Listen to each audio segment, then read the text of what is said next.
Of the many powers and responsibilities that the Constitution vests in the presidency, few are more consequential than appointing a Supreme Court justice, particularly one to succeed Justice Scalia, one of the most influential jurists of our time. The men and women who sit on the Supreme Court are the final arbiters of American law. They safeguard our rights. They ensure that our system is one of laws and not men. They're charged with the essential task of applying principles put to paper more than 2 centuries ago to some of the most challenging questions of our time. So this is not a responsibility that I take lightly. It's a decision that requires me to set aside short-term expediency and narrow politics so as to maintain faith with our founders and perhaps more importantly with future generations.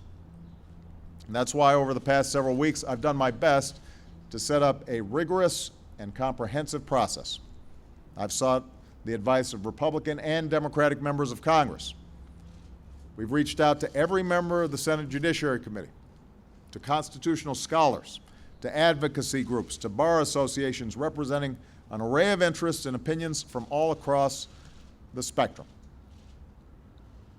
And today, after completing this exhaustive process, I've made my decision. I've selected a nominee who is widely recognized not only as one of America's sharpest legal minds, but someone who brings to his work a spirit of decency, modesty, integrity, even-handedness, and excellence. These qualities and his long commitment to public service have earned him the respect and admiration of leaders from both sides of the aisle. He will ultimately bring that same character to bear on the Supreme Court, an institution in which he is uniquely prepared to serve immediately. Today I am nominating Chief Judge Merrick Brian Garland to join the Supreme Court.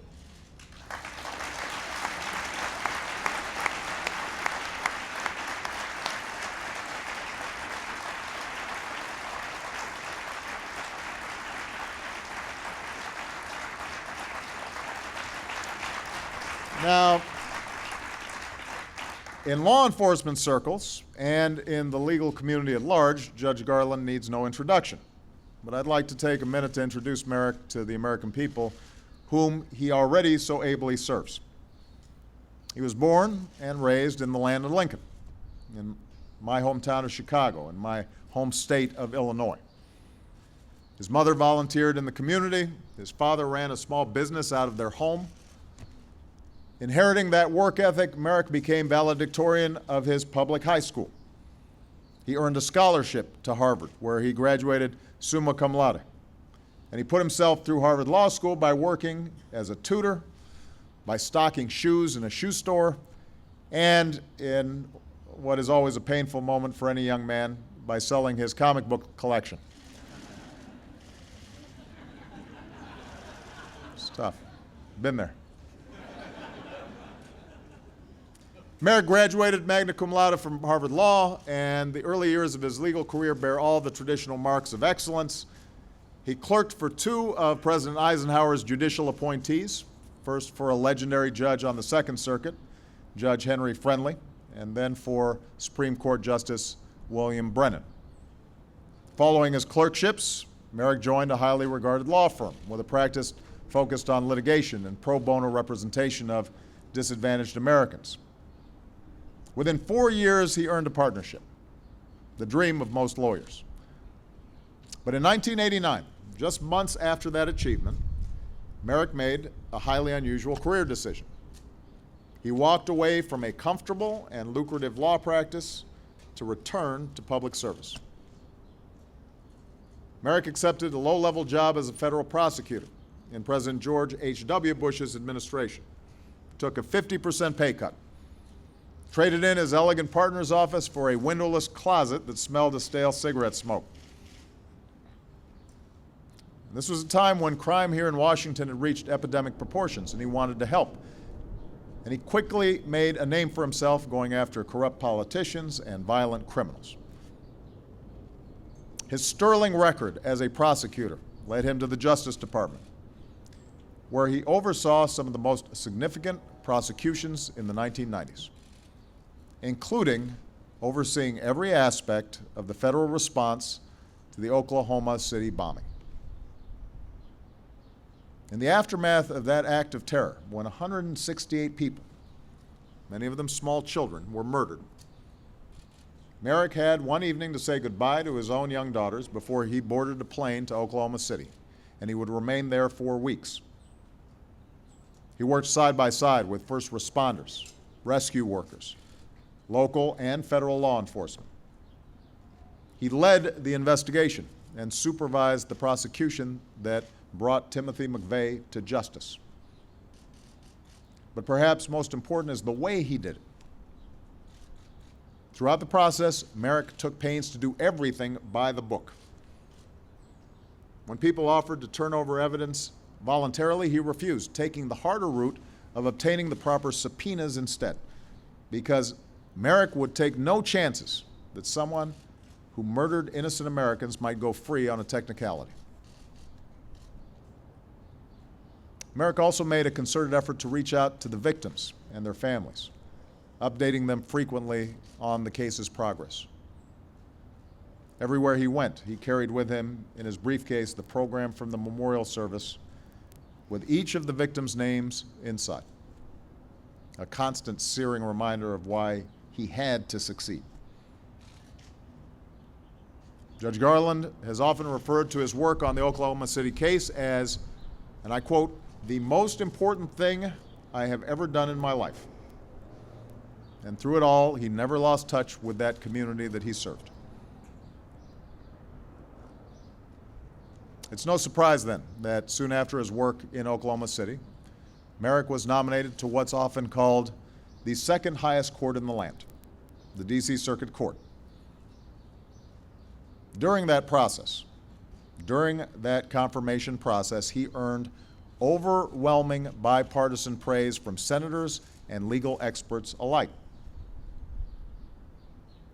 Republican Senator Orrin Hatch, who was then chairman of the Senate Judiciary Committee, supported his nomination. Back then he said, "In all honesty, I would like to see one person come to this floor and say one reason why Merrick Garland does not deserve this position." He actually accused fellow Senate Republicans trying to obstruct Merrick's confirmation of playing politics with judges. And he has since said that Judge Garland would be a consensus nominee for the Supreme Court, who would be very well supported by all sides, and there would be no question Merrick would be confirmed with bipartisan support. Now, ultimately, Merrick was confirmed to the D.C. Circuit, the second highest court in the land, with votes from a majority of Democrats and a majority of Republicans. 3 years ago, he was elevated to Chief Judge. And in his 19 years on the D.C. Circuit, Judge Garland has brought his trademark diligence, compassion, and unwavering regard for the rule of law to his work. On a circuit court known for strong-minded judges on both ends of the spectrum, Judge Garland has earned a track record of building consensus as a thoughtful, fair-minded judge who follows the law. He's shown a rare ability to bring together odd couples, assemble unlikely coalitions, persuade colleagues with wide-ranging judicial philosophies to sign on to his opinions. And this record on the bench speaks, I believe, to Judge Garland's fundamental temperament, his insistence that all views deserve a respectful hearing. His habit, to borrow a phrase from former Justice John Paul Stevens, of understanding before disagreeing, and then disagreeing without being disagreeable. It speaks to his ability to persuade, to respond to the concerns of others with sound arguments and airtight logic. As his former colleague on the D.C. Circuit and our current Chief Justice of the Supreme Court, John Roberts, once said, "Anytime Judge Garland disagrees, you know you're in a difficult area."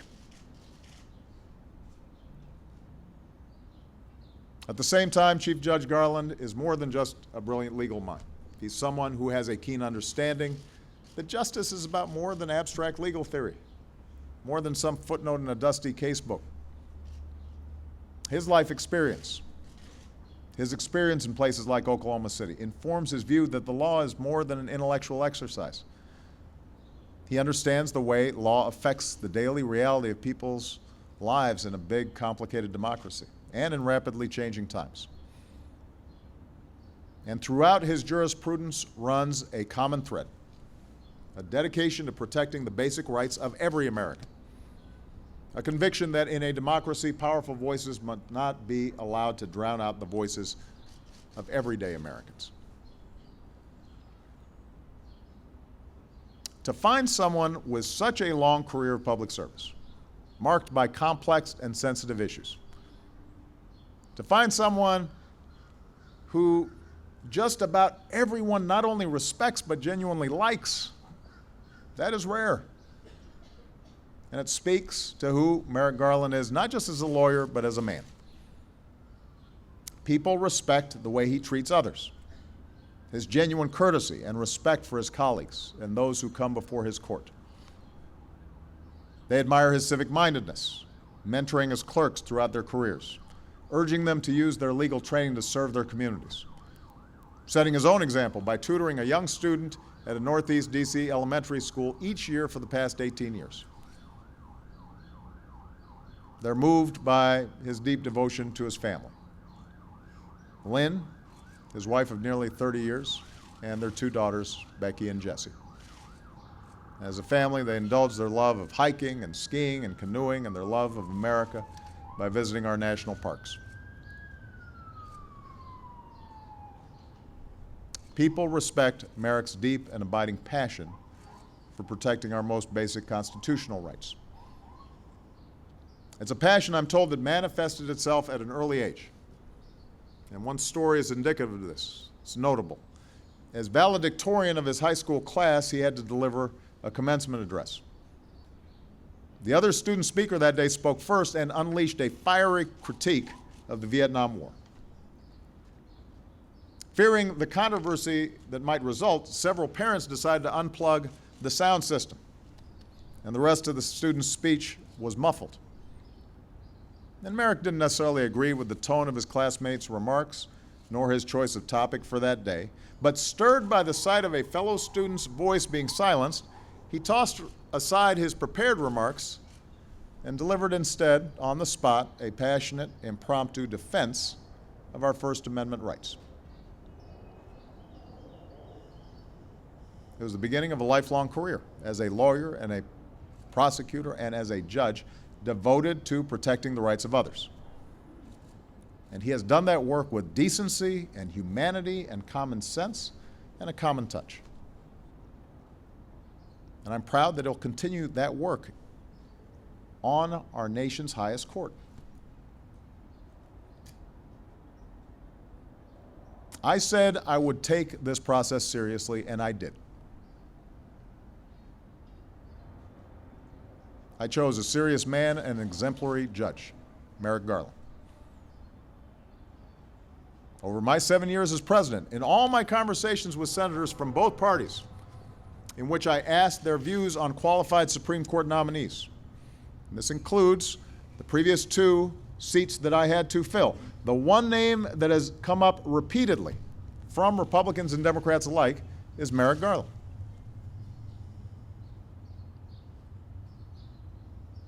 Now, I recognize that we have entered the political season, or perhaps these days it never ends.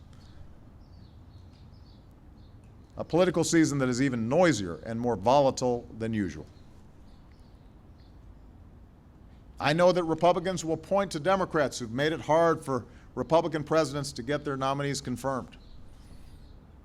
And they're not wrong about that. There's been politics involved in nominations in the past, although it should be pointed out that in each of those instances, Democrats ultimately confirmed a nominee put forward by a Republican president. I also know that because of Justice Scalia's outsized role on the court and in American law, and the fact that Americans are closely divided on a number of issues before the court, it is tempting to make this confirmation process simply an extension of our divided politics, the squabbling that's going on in the news every day. But to go down that path would be wrong. It would be a betrayal of our best traditions and a betrayal of the vision of our founding documents. At a time when our politics are so polarized, at a time when norms and customs of political rhetoric and courtesy and comedy are so often treated like they're disposable, this is precisely the time when we should play it straight and treat the process of appointing a Supreme Court justice with the seriousness and care it deserves. Because our Supreme Court really is unique. It's supposed to be above politics. It has to be, and it should stay that way. To suggest that someone as qualified and respected as Merrick Garland doesn't even deserve a hearing, let alone an up or down vote, to join an institution as important as our Supreme Court, when 2/3 of Americans believe otherwise, that would be unprecedented. To suggest that someone who has served his country with honor and dignity, with a distinguished track record of delivering justice for the American people, might be treated, as one Republican leader stated, as a political piñata, that can't be right. Tomorrow, Judge Garland will travel to the Hill to begin meeting with senators one-on-one. I simply ask Republicans in the Senate to give him a fair hearing, and then an up or down vote. If you don't, then it will not only be an abdication of the Senate's constitutional duty, it will indicate a process for nominating and confirming judges that is beyond repair. It will mean everything is subject to the most partisan of politics, everything. It will provoke an endless cycle of more tit for tat and make it increasingly possible for any president, Democrat or Republican, to carry out their constitutional function. The reputation of the Supreme Court will inevitably suffer. Faith in our justice system will inevitably suffer. And our democracy will ultimately suffer as well.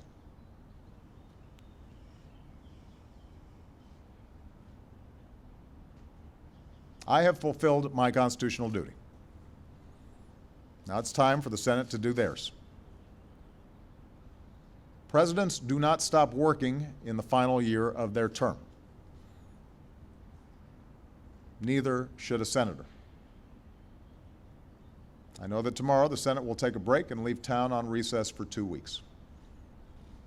My earnest hope is that senators take that time to reflect on the importance of this process to our democracy.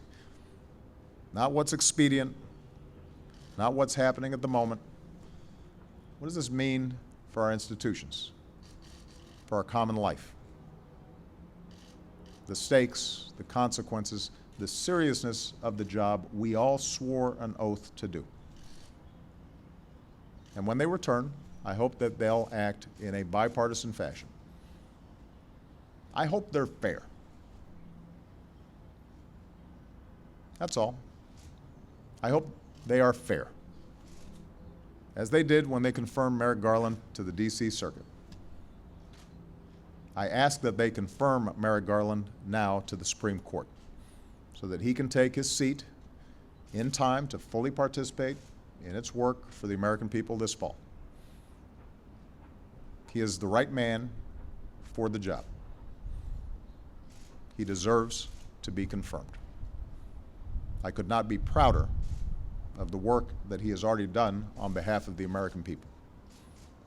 He deserves our thanks, and he deserves a fair hearing. And with that, I'd like to invite Judge Garland to say a few words. Thank you.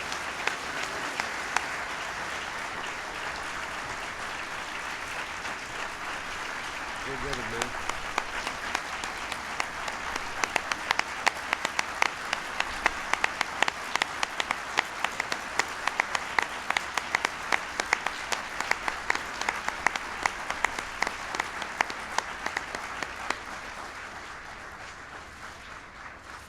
Thank you, Mr. President. This is the greatest honor of my life, other than Lynn agreeing to marry me 28 years ago.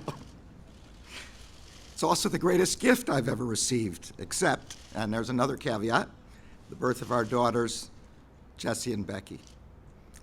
As my parents taught me, by both words and deeds, a life of public service is as much a gift to the person who serves as it is to those he is serving.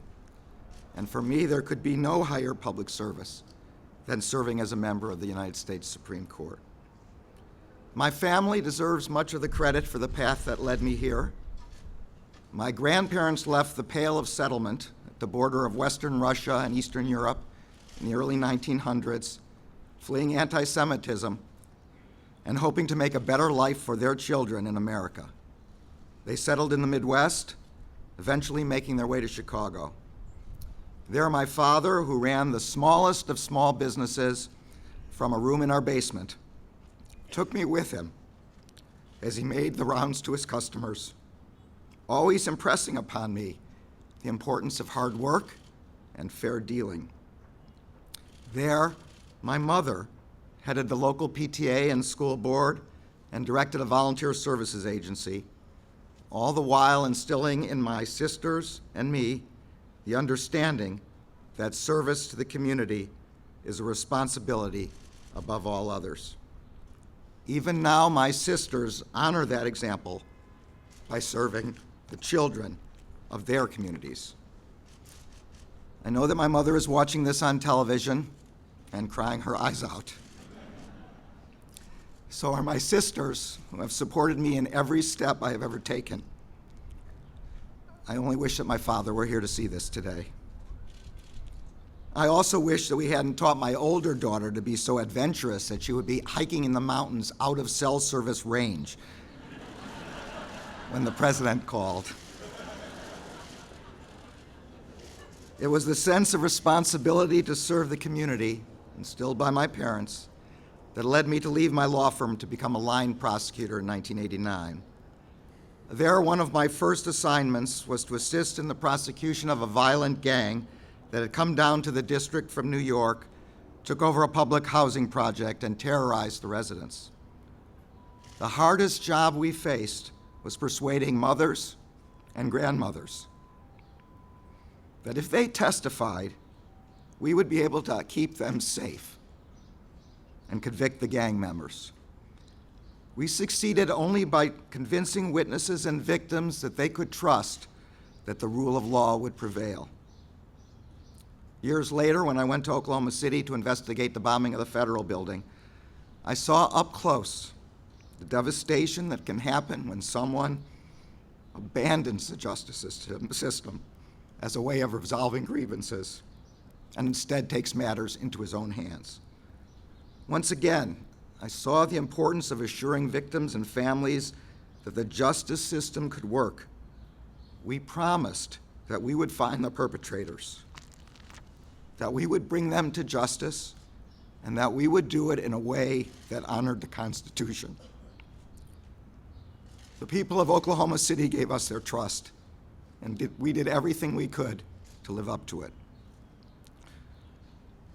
Trust that justice will be done in our courts without prejudice or partisanship is what, in a large part, distinguishes this country from others.